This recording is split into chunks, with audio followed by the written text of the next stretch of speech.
All'amazzone del cavallo vincitore viene consegnato un oggetto ricordo.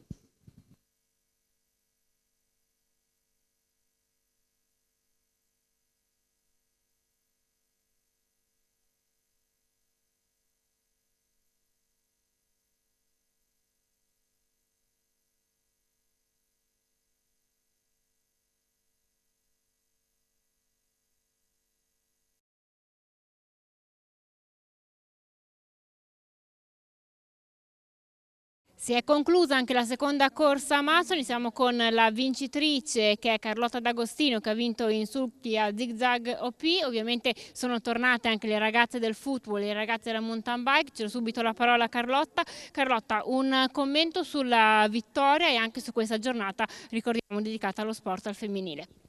Beh, la giornata molto bella, organizzata benissimo. Io ho due bambini dispersi che stanno giocando nelle scuderie nella tribuna e il cavallo ha corso benissimo. Mi aveva detto: se riesci ad andare davanti rimani, non fermare troppo. L'ho messa sul passo e siamo arrivati bene. Bene, grazie e complimenti.